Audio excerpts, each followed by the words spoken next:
In school they never taught about hamburgers or steak, Elijah Muhammad or the welfare state. But I know, and I know because of KRS-One. Yeah, and I know because of KRS-One.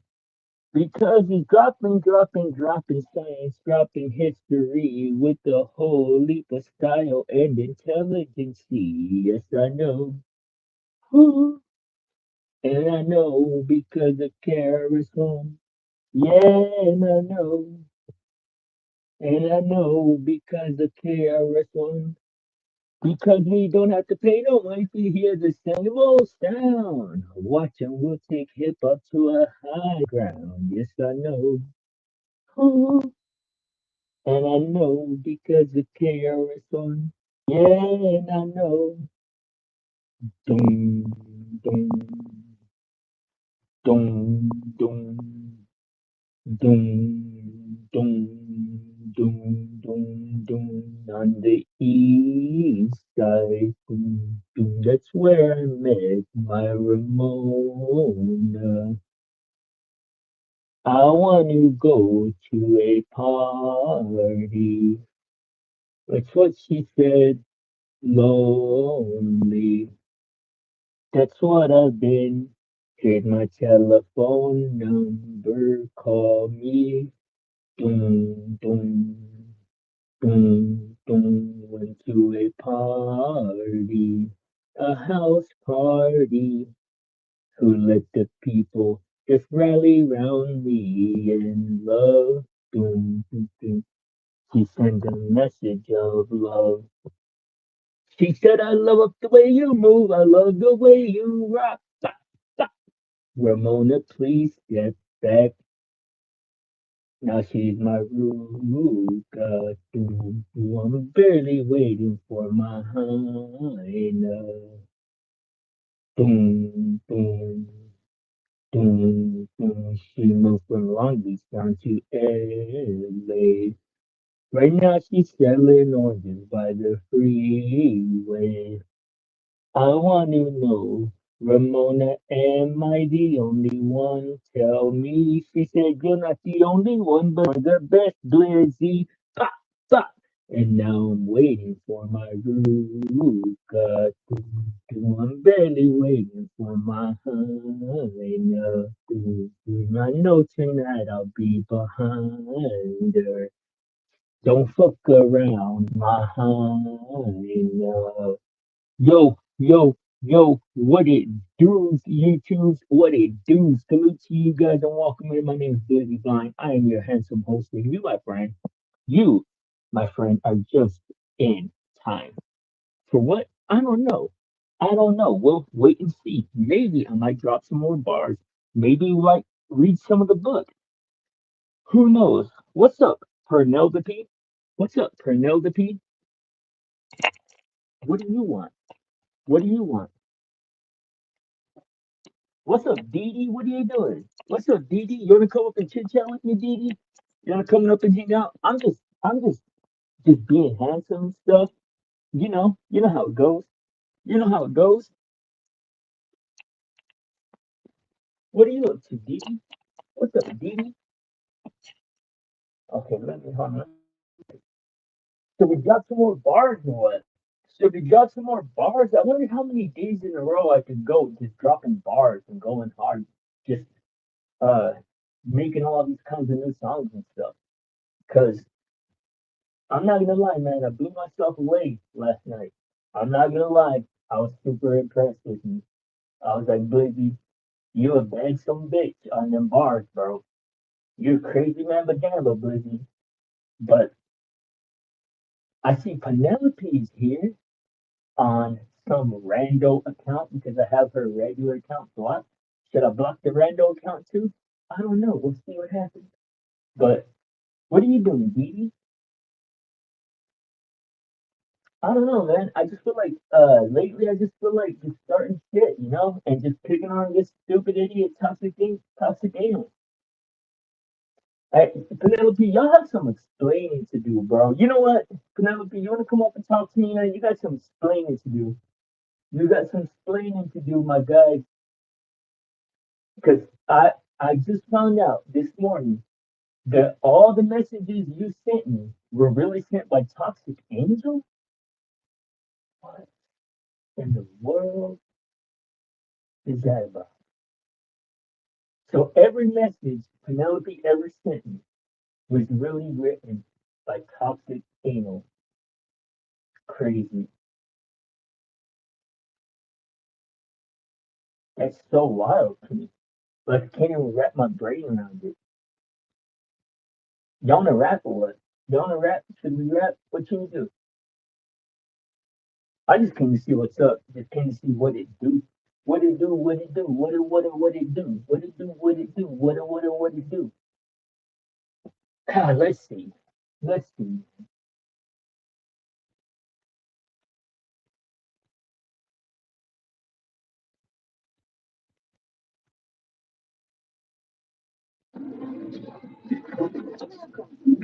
Honey, seriously? Malcolm, keep playing, see what happens.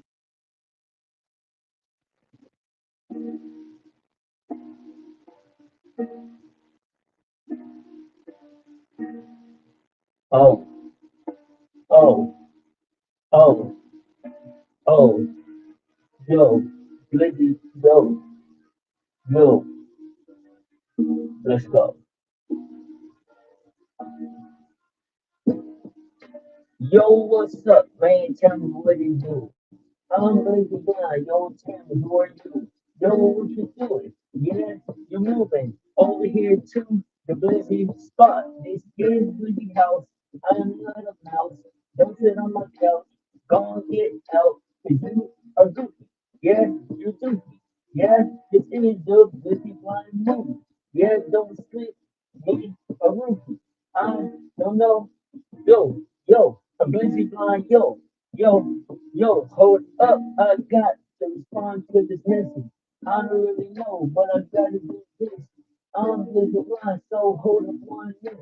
I don't know, give me a sec. I will do it because I am wrecked, yo. I don't really know. I am Blizzy Blind. So hold up, give me some time to get started because I'm not retarded. Because I'm Blizzy Blind. Yo, yo, I'm Blizzy Blind and I'm trying to type out this message while I stay dropping bars. Cause you know I go hard. Cause Blizzy is a star. Cause I'm gonna go far if I try real hard. Cause I'm Blizzy Blind and I don't have to try hard. I just do this shit naturally. Yo, I don't really know. Hold up. Yo, let me type out this message. Yo, I'm Blizzy Blind, yo, what would it do? I'm Blizzy Blind, yo, what would it do? Yo, Blizzy Blizzy, yo. Uh, hold on.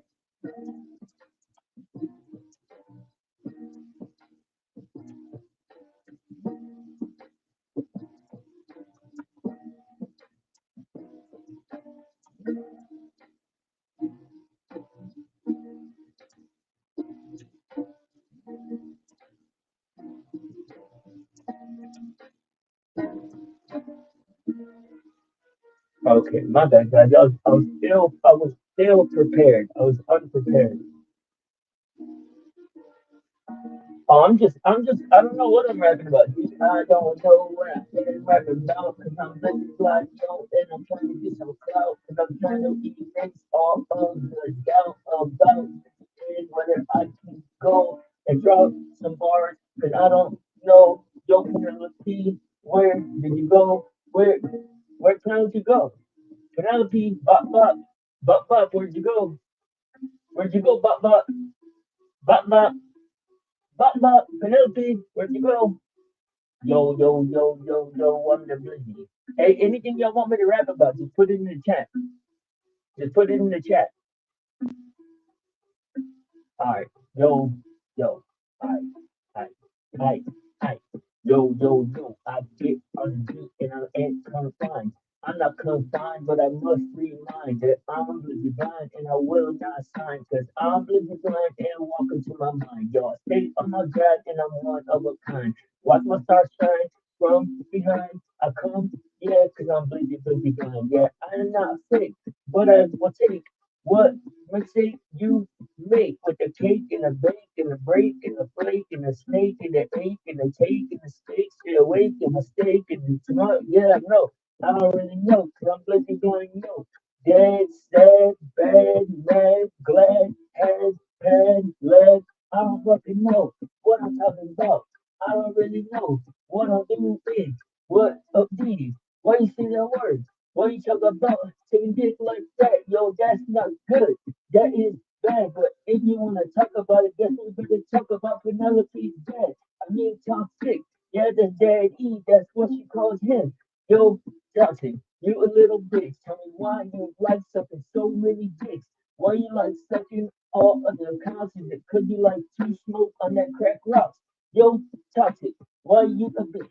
Anytime I think about somebody sucking dicks, I think about you, and I think about your lips, and I think about your throat, and I think about your hips.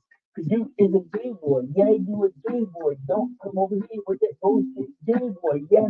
Tasha, why you sucking with me? Yeah, you have to go and blame me. Cause she told me to say about this, and now I had to put it on you. Cause Tasha is a gay boy, Tasha is a girl, Tasha is a bitch, and he makes me wanna hurl.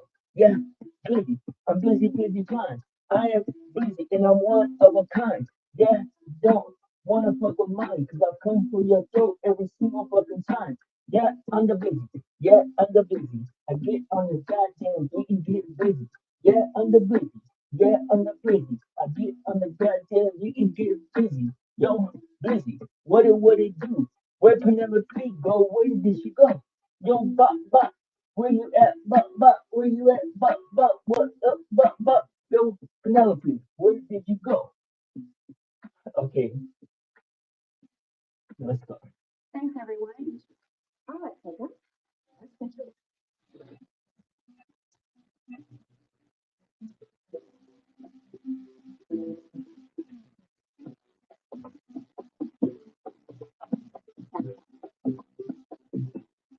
Shut up. Yo.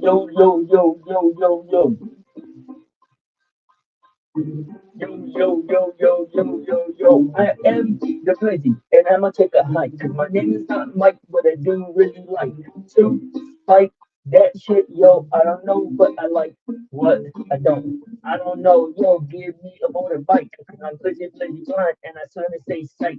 I don't really know. Did you say you think about toxic when you something?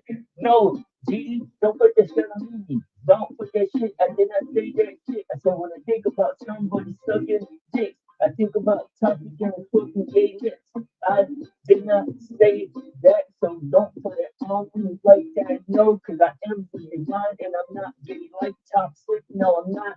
No, I'm not. No, I am not.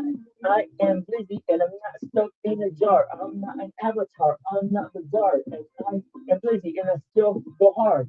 So I got out the bar. Yo, I'm busy blind and I get on the beat and I come to eat. So serve me up my food. Serve me up my food. Don't care about your food. Don't care about your food or your serve me everything. Yeah, I'm busy. And I get busy. I get on the beat and I make this whole busy. Yeah, I'm busy. Yeah, I'm the busy. Why you say that needy? Why you say the busy? Why you say the needy? Gonna punch you in the weed. Punch you in the weed. Yeah, busy. Now I need to drink cause the shit made my throat feel ugly cause the shit sounded gross. Give me a nasty taste in my mouth thinking about toxic and all the dirty shit it does. Ugh, barf. It comes gross. Yo, Didi, erase your fucking message. Erase your fucking message. That shit sounds gross. I don't want to look at it. Yo, I'm busy. Yo, I'm the busy. I'm the busy. And you know I get busy. Yo, I am busy in the air. I am not fair, but I'm everywhere. So grab a pair and stare. Cause you gotta beware for the busy. Yo, you don't compare cause you are so big. Your name is toxic and you are so big. Toxic, yo, did y'all hear his new voice? Did y'all hear the new toxic anal? Toxic anal. Who is that? That's somebody that I didn't know who it is. I don't really know, but I'm going to do this. I don't really know, yo, I don't really know. I didn't want to write about this, but let's go. I'm busy blind. Give me some other shit to talk about so we can dig it. Shit, I don't know. I'm just waiting for somebody to show up because I'm waiting and I'm busy. I masturbating my toxic kid and masturbating because he is a bitch. And I don't know. I found him in the ditch. Yo, I don't know which. I don't know. I don't really know. I'm really blind. Yo, blizzy, blind. Tell me what to do, man. Tell me what time. What time do y'all want to get started? I'm blizzy blind. I'm a little bit retarded. Yo, I think I just farted. I don't really know, man. I don't really know. I'm blizzy blind, and this is my show. Let me get let me go. I don't really know. I don't really know. Okay, yo, let me try and talk about something that isn't toxic bitch. Okay, yo, grocery list, red stuff, green stuff, that thing that crush you. Shit, newbie. What's up, spokesman? Salute and welcome in.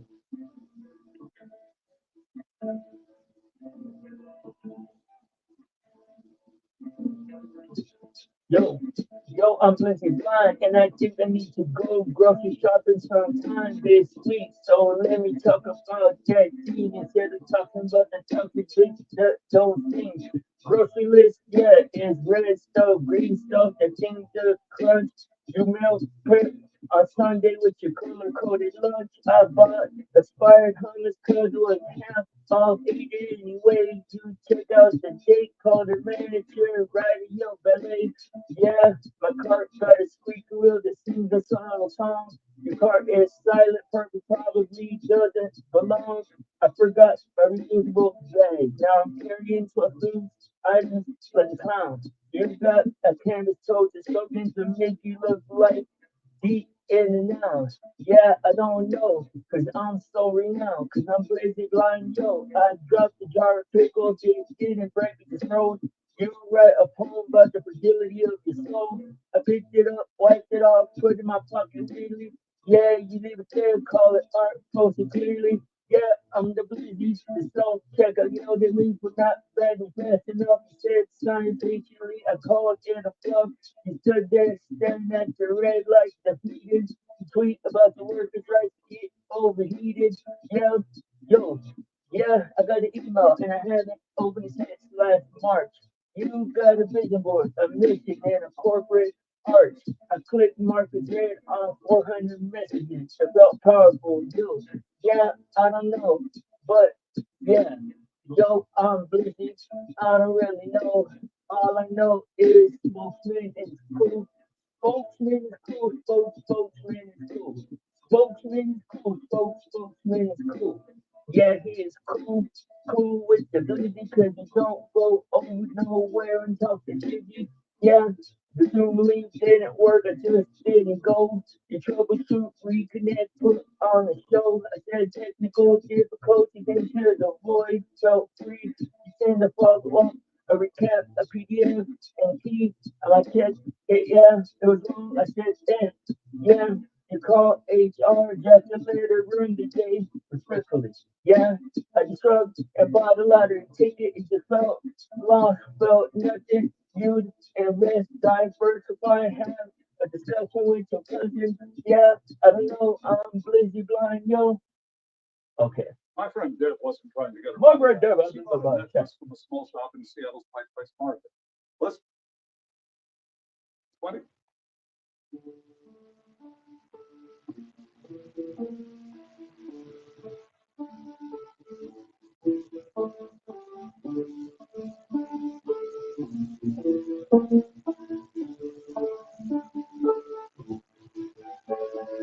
Yo, I'm blazzy. And here is the peak in my mind. Yo, let's go. Stop the beat. Let's go. I wonder if my plant is dead or just resting. You got me watering schedule at my job, resting, addressing. I don't really know. It was a blessing. Yo, I touched the dirt. It was dry, so I poured him some Gatorade to restart pH levels. I'm just trying to get paid in the shade. I am blinky and I don't got it made. I am not a rich bitch. Yeah, my neighbor's dog howls at nothing. I howl back sometimes. You record it, sample it, and add some fucking rhymes. I just howl no reason, no community. You turn it to a movement, a moment, no unity. I don't know. I don't see. All right, drop the beat.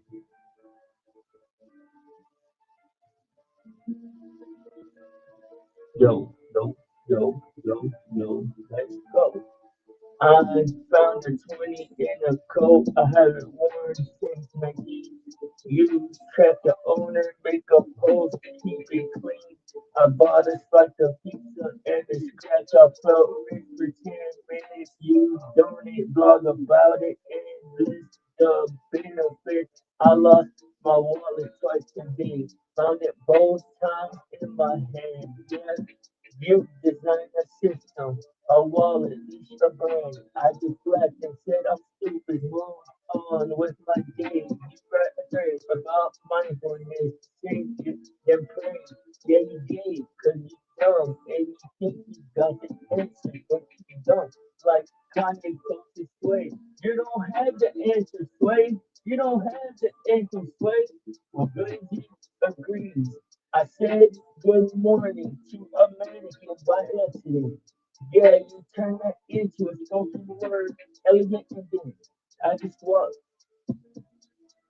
I just kept walking embarrassed but low key, committed. You perform at a festival, and I don't fucking know. I don't even know what you're talking about, guys. I have no idea what we're doing today.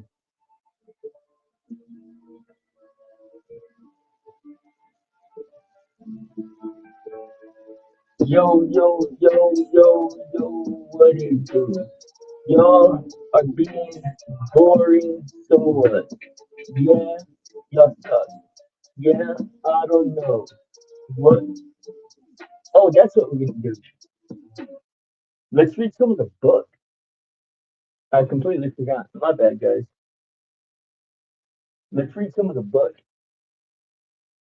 That's what I wanted to do. All right, 5D. We're picking up exactly where we left off. Malik closed his eyes, leaning his head back against the wall. They had survived the first day as colonists, but the price was rising, and Malik was terrifyingly certain that Peregrine was still willing to pay it. The cost of the anchor. They sat in silence for a long time. The amber walls of the road hummed quietly, insulated from the archive deserts outside the syndicate hounds they had just fled. But the safety felt provisional. Malik watched his brother Peregrine running his thumb over the bruised line in his wrist.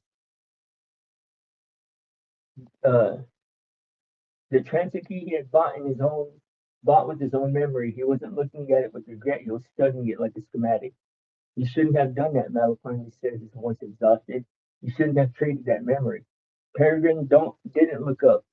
It got us the key. It made you less of who you are.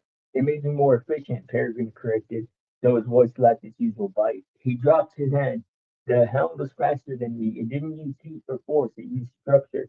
It locked the space around my fire before I could project it. Because they understand the architecture of this place and you don't, Malik said.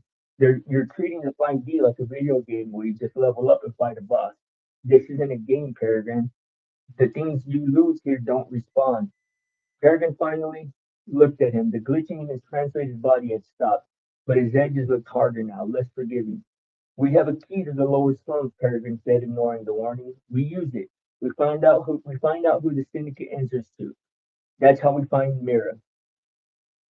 That's how we find the trafficking ring. We're not ready to go back out there, Malik snapped, pushing himself off the floor. Gabriel warned us. The enforcement warned us. Even the damn vendor warned us. We don't know the rules. We don't have alias. We don't have allies. And you just picked a fight with a faction that clearly owns the green market. Then we find allies, Peregrine said smoothly, standing up to meet him. If the syndicate is running things, there has to be a resistance. Someone is fighting back. We find them. We trade the transit key for information. Trade it, Malik stared at him. You literally traded a piece of your soul for that key 10 minutes ago, and now you want to give it away? I traded a memory for an asset, Peregrine said, his voice chillingly pragmatic. If the asset is more valuable as leverage, then I leverage it. That's how you build power. Malik felt a cold knot tighten in his stomach. It wasn't just ambition driving Peregrine anymore. The 5D was changing him, or rather, the 5D was stripping away the social conditioning that had kept Peregrine's worst instincts in check and made space. Here, power wasn't abstract, it was tangible. You could hold it in your hands, you could burn things with it. And Peregrine was getting addicted to the heat. Gabriel said we needed to anchor our signatures to this node before we drop out, Malik said, changing the subject before the argument escalated into something unfixable. How do we do that? Peregrine looked around at the empty 10 by 10 room. The room is anchored to your memory, but our signatures need to be tied to the room's frequency. We need to leave a piece of our intention here so the 5D knows the space belongs to us even if we aren't looking at it. Like a password? Like a heartbeat, Peregrine said. He walked to the center of the wooden floor. Gabriel used blood permission. He reached into his chest and gave us a piece of his standing. We have to do the same thing for the node. Malik joined him in the center of the room. How? Close your eyes, Peregrine instructed. Focus on your keen aim. Tender threshold. Wait, feel what it means. Don't just think the word, feel the weight of it. Then push a fraction of that weight into the floor. Malik closed his eyes. He found the word in his chest. Then tender threshold. The instinct to guard, to stand in the doorway, he isolated the feeling of holding a space safe, of refusing to let the storm inside. He imagined that feeling as a physical weight, and he pushed it downward through his feet into the dark wood. The floor pulsed beneath him. A soft, warm hum resonated through the room. Good, Peregrine said quietly. Malik opened his eyes and watched Peregrine do the same. Peregrine closed his eyes, his face tightened. He drew the fire claim, the ambition, the need to own, to change, to command. Peregrine pushed his intention into the floor.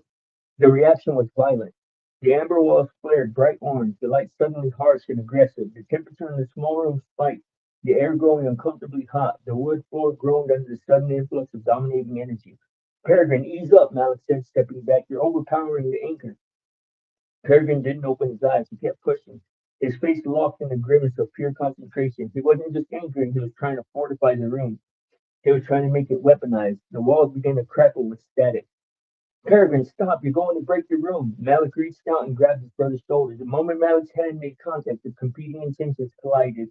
The rooms couldn't hold both, and the instinct to protect and the instinct to conquer simultaneously. The room couldn't hold both the instinct to protect and the instinct to conquer simultaneously. The amber light shattered and the node didn't collapse, but it fractured. A jagged line of dead gray pixels split the eastern wall, running from the ceiling down to the floor. A warm light died in that corner, leaving a cold, unlit gap in their sanctuary. The temperature dropped back to normal. But the hum of the room was gone. It felt hollow, damaged. And hell, Peregrine said, his voice strained. You cracked it, Malik corrected, staring at the dead pixels. You tried to force it to be something it wasn't, and you broke it. It's stronger now, Peregrine argued, though he didn't look entirely convinced. The anchor is set. We can drop it out. It's not stronger, Peregrine. It's compromised. Malik turned to face him, the frustration finally boiling over. Gabriel said this place remembers morally. What do you think the 5D is going to remember about this room? The two brothers built the same place, or that one of them immediately tried to turn it into a fortress and crack the foundation? Peregrine's jaw tightened. I'm trying to keep us alive, Malik. You're trying to win, Malik shouted, and the price of winning is that you're breaking everything you touch. You broke Gabriel's permission, you sold your own memory, and now you've cracked our only safe room. What's next, Peregrine? When does the cost get too high for you? Peregrine stared at him, the bruised line on his wrist pulsing faintly in the dim light. When we find Mira, Peregrine said softly, when we tear the syndicate apart, when I know for an absolute fact that nobody in this dimension or ours can tell me what I'm allowed to do. The honesty of that answer terrified Malik more than the syndicate hounds had. There was no reasoning with that level of conviction. Peregrine wasn't just fighting for a cause anymore. He was fighting against the concept of limits entirely. Drop us, Malik said, his voice flat. He didn't want to look at his brother anymore. He didn't want to look at the cracked wall. Peregrine nodded slowly, dropping. Malik closed his eyes. He stopped looking at the amber light. He stopped feeling the broken wood beneath his feet. He pulled his attention back, retreating from the 5D, fleeing the dimension of consequence and returning to the heavy, ignorant safety of meat space. The bleed. Malik woke up in his rolling chair, gasping. He ripped the headset off, the cheap plastic chattering against the desk. The bedroom was exactly like they had left it. Stuffy, cramped, smelling of ozone and burnt wiring from the overworked tuning box. They had let Peregrine was already pulling his headset off, wiping the stream of sweat from his forehead. Neither of them spoke. The argument from the node hung in the air between them, heavier than the gravity. Malik looked down at his own hands. They were shaking. The adrenaline was draining out of him, leaving behind a profound, hollow exhaustion. He reached up to rub his eyes. He stopped. There was a smear of gray ash on his knuckles. Malik stared at it. He rubbed between his thumb and forefinger. It was fine, dry, and cold, the exact texture of the dead coat from the scavenger Peregrine had destroyed. He hadn't touched the scavenger in the 5D. He hadn't fought it, but the ash was on his hands in meat space. Peregrine, Malik whispered, his voice trembling. Peregrine looked over, annoyed. What? Malik held up his hand, showing the gray ash. Peregrine frowned. He looked down at his own hands and looked at his wrist. Right where the transit key had sunk into his printed body in the gray market. A faint bruised line was visible in his physical skin. It wasn't a trick of the light. It looked like a fresh tattoo, slightly raised and inflamed. The silence of the room stretched until it felt like it might snap. It's bleeding over, Malik said, the horror dawning on him completely. The 5D isn't just a place that we visit. What happens to us in there, it changes out here. Peregrine traced the line in his wrist with his thumb. He didn't look terrified, he looked fascinated. It works both ways, Peregrine murmured, a slow, dangerous smile touching the corner of his mouth. If the 5D can ride onto us, maybe we can bring things back. Malik felt the last thread of his patience snap. He stood up, kicking his chair so hard it slammed it into the closet door. Are you insane? Malik yelled.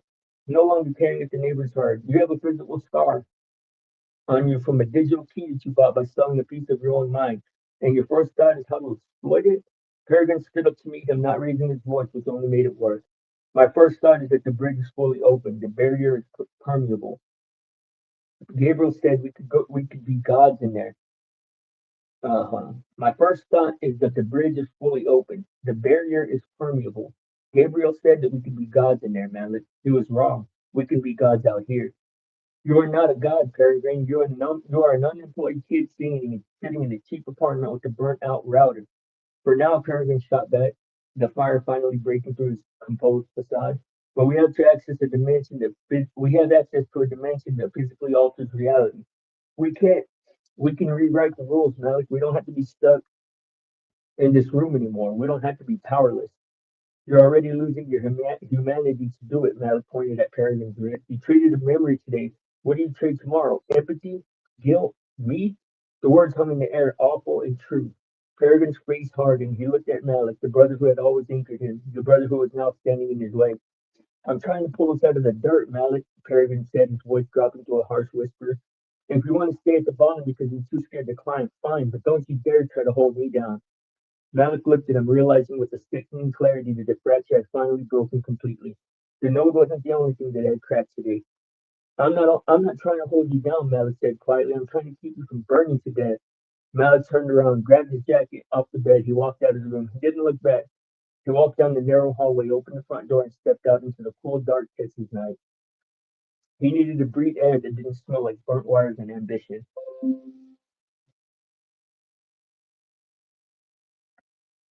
He walked for blocks, not caring where he was going. The streetlights flickered as he passed, casting long, distorted shadows on the concrete. Malik shoved his hands into his pockets to escape the chill. His fingers brushed against something hard and warm in his right pocket. He stopped walking. He pulled the object out and stared at it under the flickering street lamp. It was a small, glowing ember, the portable access to the home node. He had put it in his pocket in the 5D before they fled the house, and it crossed over. It was sitting in his physical hand, radiating a soft amber heat under the cold meat space night. Malik stared at the impossible object. Peregrine was right. The barrier was permeable. The 5D was bleeding into the real world, and Malik was the only one holding the door. Malik stared at the ember in his palm, its soft amber glow cutting through the night like a promise and a threat at once. He could feel the warmth seeping into his skin, a low, steady thrum that matched the pulse of the node that he'd helped build in the 5D. For a moment, the weight of everything that they'd uncovered, the living city, the enforcement, the syndicate hounds, the fractured walls, the sanctuary settled into a single terrifying clarity. The barrier wasn't just thin, it was already leaking. He thought of Gabriel's exhausted face, of Mira's frozen laughter and trapped amber, and Peregrine's bruised wrist and the memory he traded away like currency. The amber wasn't just a key back to their node, it was a tether. If he held it, the 5D could keep pulling at him, reshaping his thoughts, his instincts, even the flesh the way he had already begun to do with Peregrine's wrist. If he let it go, he might sever the link, but he'd also be walking away from the only foothold they had, from the chance to find Mira and whatever slim hope remained of keeping his brother from becoming something neither of them could recognize. A car passed down the street, its headlights sweeping across the sidewalk and catching the embers glow for the instant before plunging Malik back into the darkness. A slip He slipped the ember back into his pocket, feeling its heat against his thigh through the thin fabric of his jeans. He wasn't ready to throw it away. He wasn't ready to trust Peregrine with it alone. For now, he could keep it close, a secret weight, and he would use it. And he would use the time to learn what the 5D truly demanded of those who wished to walk its roads, not as conquerors, not as parasites, but as visitors who understand every step to lift the mark.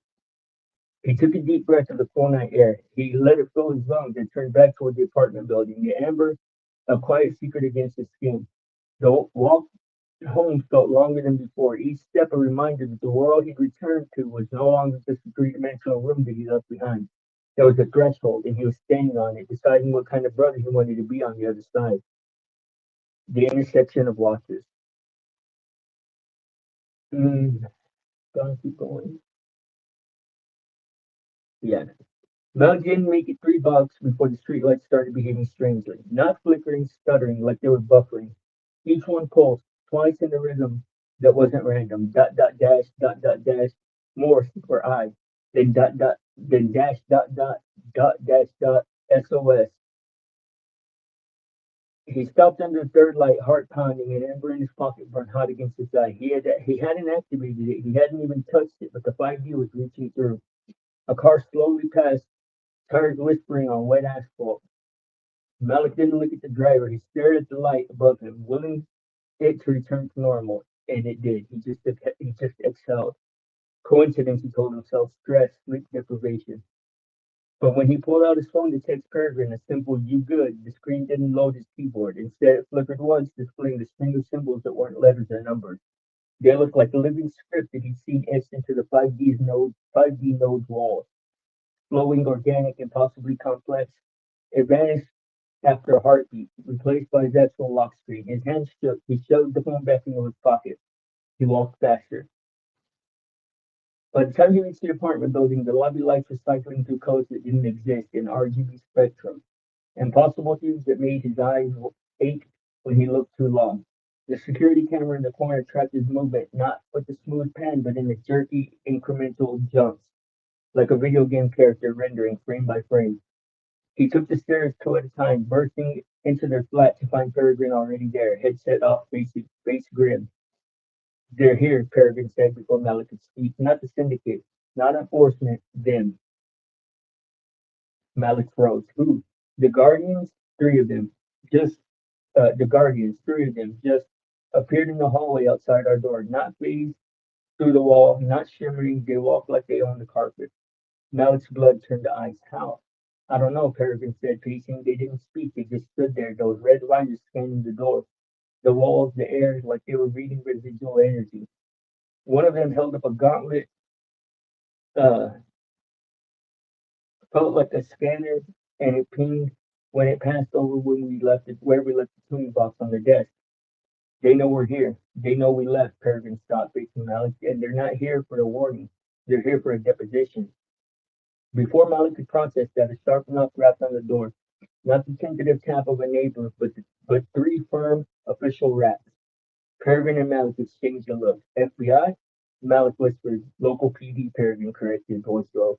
Two uniforms, badges visible, asking for Malik Reyes and Peregrine Reyes by name.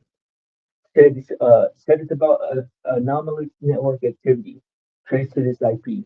Malik's mind raced. The tuning box, the live stream, the unauthorized dimensional incursions. The protocol violations, ghost packets, and the raw data streams to anyone monitoring for threats. It looked like a cyber attack or a test for one. The 5D Malik breed is not just influencing meat space, it's using our dependence on it to announce us. Peregrine's jaw tightened. How deep does this go? They opened the door. Outside, two officers stood in the hallway, one young, one older. Excuse me.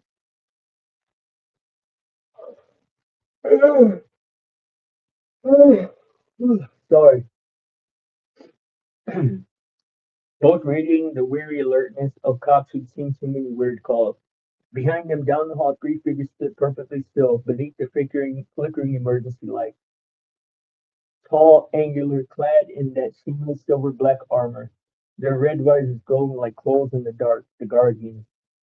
The older officer cleared his throat. Gentlemen, we've got a report of unusual wireless interference originating from this address. Nothing dangerous, just a lot of malformed packets knocking around the 5G nodes. But we gotta ask, are you boys running any kind of server farm, crypto mining, or stuff to trip the filters? Malik opened his mouth to lie. No, just gaming, but Peregrine spoke first, smooth and quick. We're streamers, he said, variety content. We've been testing a new low latency setup for the interactive broadcast. Might have caused some hiccups. Sorry about that. The younger officer blinked. Streamers? What kind of stream? Deep dives. Peregrine said network theory, signal propagation. We've been messing with custom VR rigs to visualize data streams in 3D. Nothing illegal. The older officer exchanged a look with his partner. All right, just keep it below the threshold, yeah? We don't want the SEC sniffing around. They turned to leave. As they did, the middle guardian tilted its head, not at the officers, at Malik and Peregrine, a slow, deliberate motion. Then it lifted its gauntleted hand, not in a threat, but in a gesture that was unmistakable. I am watching you. The officers were already halfway down the stairs when the young one paused, frowning. Hey, did you guys feel that? Feel what? The older guy asked. Like the air got heavy for a second. The older officer shrugged. Probably just the building settling. Let's go. They disappeared downstairs. The guardians didn't move. They just stood there, silent sentinels in the hallway, until the elevator dinged down the hall and its doors slid open. Without a sound, they stepped inside. The doors closed. Silence. Malik leaned against the doorframe, trembling. Peregrine was staring at the spot where the guardians had vanished, his fists clenched. They're not done with us, Peregrine said quietly. No, Malik agreed, and now the cops are sniffing around our signal. He looked down at his hands. They were clean. No ash, no bruises, but he could feel the 5D humming just beneath his skin. A low vibration that he hadn't seen there before. They're coming from both sides, this dimension and the world that depends on it.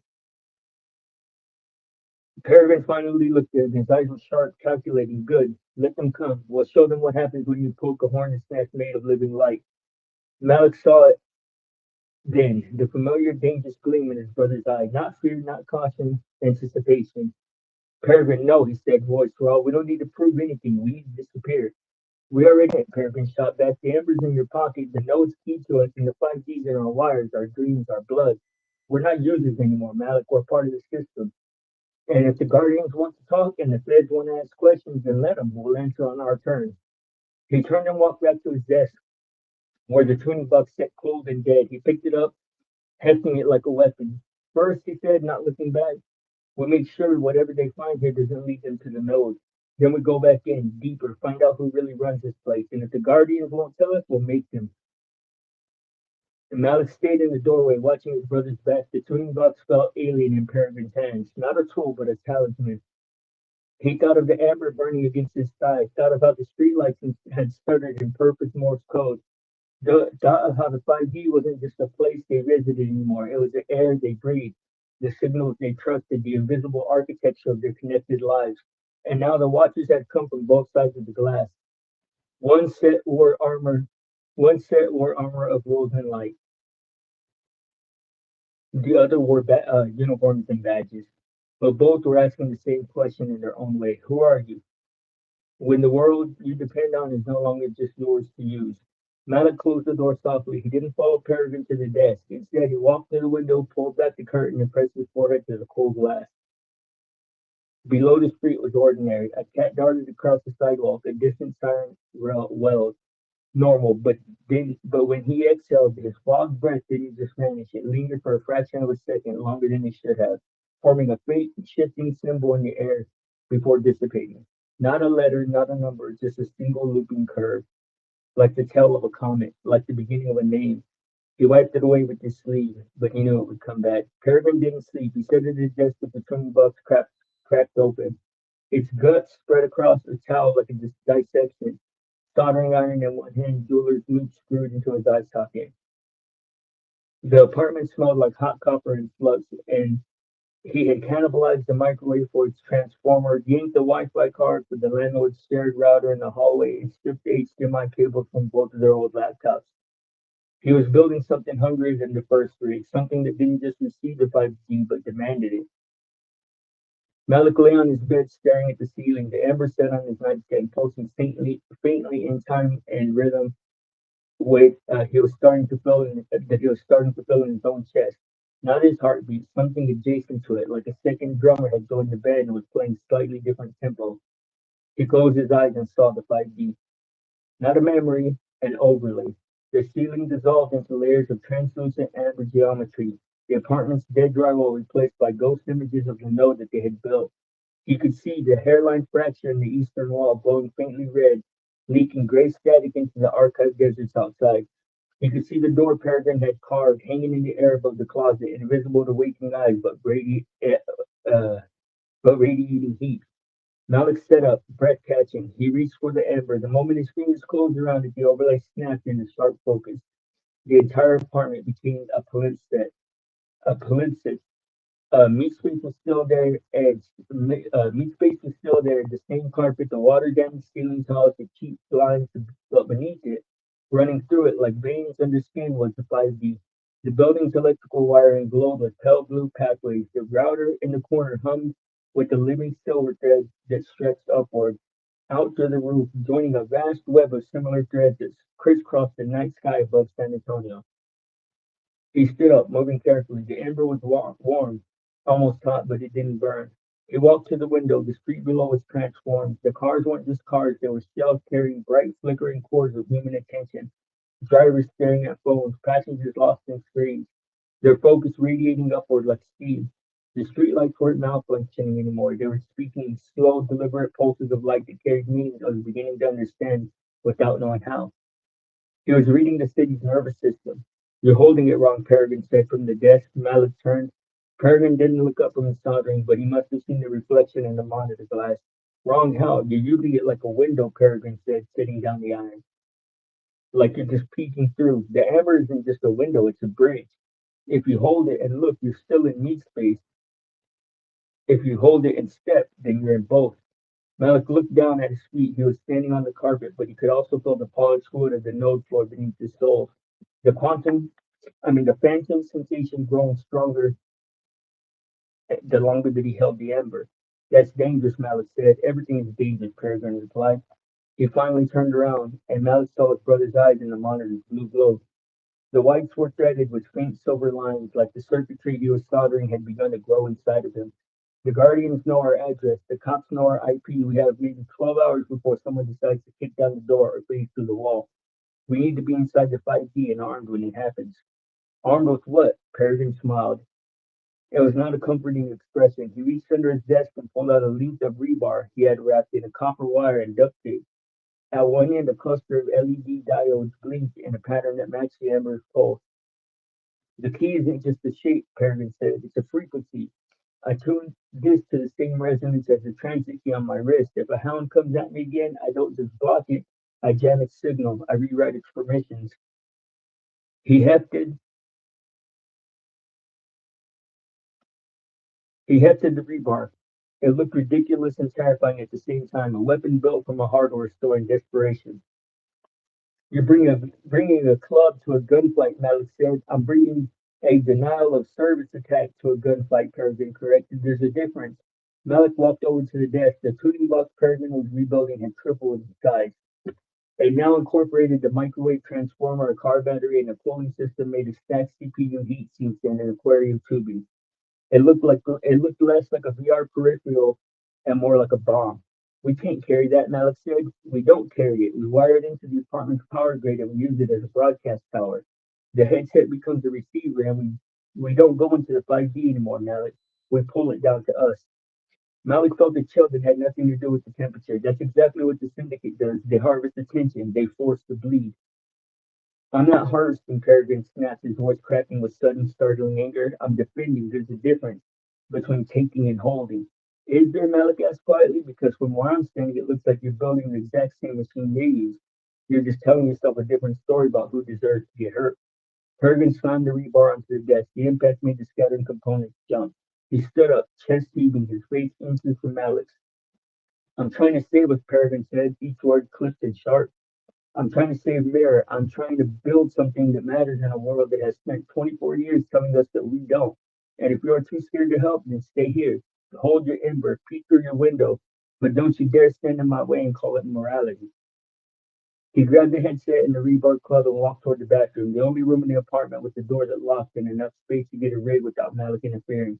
The bathroom door clicked shut. Malik stood alone in the living room, the amber throbbing in his palm, the ghost image of the 5D still flickering at the edges of his vision. He could see the fracture in the node wall clearly, a wound in reality that wouldn't heal unless both brothers pinned it together. He walked to the window. The amber grew hotter. Outside, 3 blocks down, the streetlight stuttered. Dot, dot, dash. I see you. But this time, it wasn't Morse. It was a name. His name. Not Malik, the other one. The one the basin had given him. Tender threshold.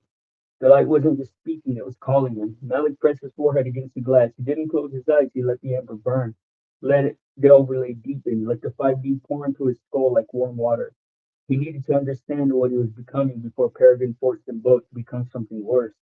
The glass beneath his forehead began to glow, not reflect, glow. A soft amber light radiated outward from that point of contact, spreading across the window in branching patterns that looked like roots, like circuits, like the veins of a leaf. The light reached the frames, then the walls, then the floor. The apartment hummed a low resonant note that made empty beer bottles on the counter rattle against each other. In the bathroom, Peregrine shouted something, but the sound was distorted, stretched underwater. Malik didn't move. He kept his head against the glass, his eyes open, watching the city below transforming into a cathedral of living light. He wasn't afraid. For the first time since the candle text, he felt the exact strength of his own power. It wasn't fire, it wasn't force, it was a refusal to let the light go out. It was a threshold holding. The amber in his hand blazed, then imperfectly, peacefully dark, then went perfectly peacefully dark. The glow faded from the window. Malik stepped back, breathing hard. Malik stepped back, breathing hard, and looked at its reflection. His eyes were different. The pupils weren't black anymore. They were threaded with faint golden filaments. The brainstem reconnected like living script on Gabriel's walls. He had crossed over without the headset. Not fully, not physically, but some part of him had stepped through the ember and into the 5D while his body remained in meat space, and the door had stayed open just long enough to change him. The bathroom door flew up and open. Peregrine stood there, headset half off, staring at the window at the fading amber afterglow of Malik's eyes. What did you do? Peregrine whispered. Malik looked at his brother. He looked at the ember, now cold and dark. He looked at the city, still ordinary, still blind, still depending on the invisible architecture of the 5D for every text, every call, every breath of digital air. I stopped watching, Malik said, and I started listening. Peregrine stared at him, the rebar club hanging loose at his side, the silver threads of his own eyes pulsing in rhythmic jealousy. Teach me, Peregrine said. It wasn't a request, it was a demand. But for the first time, it was a demand made from below, looking up. Malik closed his fist around the dead ember. Tomorrow, he said. Tonight we sleep. Tonight we don't touch the rig, we don't open the door, and we don't let the 5D know we're still awake. And if the Guardians come back, Malik walked to his bed and lay down, the amber clutched against his chest like a rosary.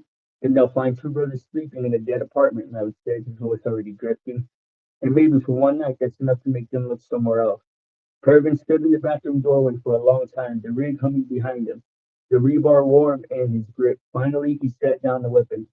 He didn't sleep, but he didn't work either. He sat in the dark, watching Malik's chest rise and fall, watching the faint golden light of his brother's eyes pulse slower and slower, like a signal finding its proper rhythm. Outside, the streetlights returned to normal, but the 5D was listening now, and it had 2 new names to remember. All right, I'm gonna go ahead and leave it there. Let me mark the spot. All right, we will be continuing that later on. Uh, I don't know if any of you guys stuck around to listen to it, but if you did, then thank you. I will talk to y'all guys soon. Remember, guys, there's your side, there's her side, and there's the blind side. Blind side means be good. I'm out here. Peace.